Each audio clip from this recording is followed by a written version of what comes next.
আসসালামু আলাইকুম হুজুর। ওয়ালাইকুম আসসালাম ওয়া রাহমাতুল্লাহি ওয়া বারাকাতুহু। আপনি কেমন আছেন হুজুর? আলহামদুলিল্লাহ আলহামদুলিল্লাহ, আল্লাহ পাক আমাকে অনেক ভালো রাখছে। ও আপনাকে তো আসলে হুজুর কোনো পরিচয় নিতে পারি নাই, তো আমি আপনার পরিচয় জানতে পারি? জি অবশ্যই জানতে পারেন। আচ্ছা আচ্ছা হুজুর, তাহলে হুজুর আপনার হোম ডিস্ট্রিক্টটা কোথায়? জেলা দিনাজপুর, থানা পার্বতীপুর। ও আচ্ছা আচ্ছা, তাহলে বর্তমান তাহলে আপনি কি কোনো মসজিদে খেদমতে আছেন নাকি? জি আলহামদুলিল্লাহ, আমি পেশ ইমাম পেটভাতা কেন্দ্রীয় বাজার জামে মসজিদ, পীরগাছা, রংপুর। ও আচ্ছা আচ্ছা, এখানে ইমামতি করতেছেন এই পেটবাতা কেন্দ্র জামি মসজিদে? জি। ও আচ্ছা আচ্ছা আচ্ছা, আলহামদুলিল্লাহ মাশাআল্লাহ, খুব সুন্দর। ও একটা ভালো, আপনি দিন খাদেমের পথে আছেন, ইনশাআল্লাহ খেদমতের পথে আছেন।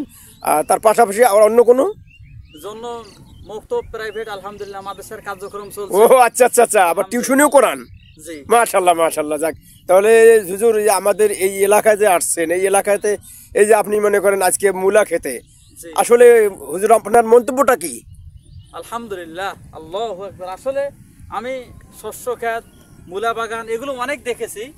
আচ্ছা আচ্ছা আচ্ছা আল্লাহ পাক রব্বুল আলামিন আজকে এমন একটি ফসল দিয়েছে, আচ্ছা, কয়েক বছর যাবত এরকম ফসল আমি দেখি নাই।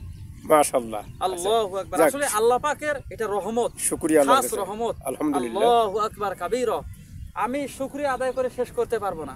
আচ্ছা আচ্ছা এজন্য আল্লাহ তাআলার কাছে শুকরিয়া জানাই। মাশাআল্লাহ, খুব সুন্দর। এই জন্য আমি দর্শকদের সামনে আসছি, প্র্যাকটিক্যাল বাস্তবে এই যে মূলা আমি দেখতেছি এবং আপনারা যেন দেখতে পান মূলা শাক, এবং এখানে মূলা গাছে ধরছে অলরেডি ফল, এত সুন্দর ফল। আল্লাহু আকবার, আল্লাহ পাক দিয়েছেন। আচ্ছা আচ্ছা আচ্ছা আচ্ছা। তো ঠিক হুজুর, আরো এই কিছু বলবেন আপনি? এই আমার এই এখানে হ্যাঁ, একটু শুকরিয়া আদায় করার দরকার আল্লাহ তাআলার কাছে। আলহামদুলিল্লাহ।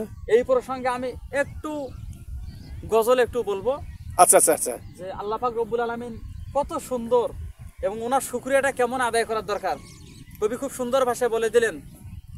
শুকরিয়া জানাই আল্লাহ, শুকরিয়া জানাই তোমায়, অসহায় বান্দা মোরা বেঁচে আছি তোমারই দয়ায়, অসহায় বান্দা মোরা বেঁচে আছি তোমারই দয়ায়। শুকরিয়া জানাই আল্লাহ, শুকরিয়া জানাই তোমায়, অসহায় বান্দা মোরা বেঁচে আছি তোমারই দয়ায়, অসহায় বান্দা মোরা বেঁচে আছি তোমারই দয়ায়। যাই হোক, আলহামদুলিল্লাহ, এটি গজল আছে। তা আল্লাহ পাকের অসহায় বান্দা আমরা বেঁচে আছি, এজন্য আল্লাহ তাআলার কাছে শুকরিয়া আদায় করলাম এবং আরও শুকরিয়া আদায় করব যেন আল্লাহ পাক এবছর যেরকম আমাদের ফল, মূলা, শস্য, বিভিন্ন আলু, ভুট্টা এবং খেতে খামারে অনেক শাক সবজি উৎপাদন করার তৌফিক দান করেছেন, বীজ রোপণ করার তৌফিক দান করেছেন। তাই আমরা সব সময় হার হালতে আল্লাহ পাকের শুকরিয়া আদায় করব। আলহামদুলিল্লাহ আলহামদুলিল্লাহ, আল্লাহু আকবার। ঠিক আছে হুজুর। জি ঠিক আছে হুজুর, তাহলে ইনশাল্লাহ ভালো থাকেন, সুস্থ থাকবেন। আমরা হয়তো আশা করি যে আপনাদের কাছ থেকে আমরা এরকম আরও কিছু আমরা পাবো, বা দর্শকদের আপনি আরও নতুন কিছু আপনি মানে উপস্থাপন করব। হ্যাঁ, আপনি উপহার দিতে পারবেন, আমরা এই আশাবাদী হুজুর আপনার কাছে। এই আশা ব্যক্ত রেখে আজকের ভিডিও আমরা এখানেই শেষ করছি। আলহামদুলিল্লাহ। আল্লাহ হাফেজ।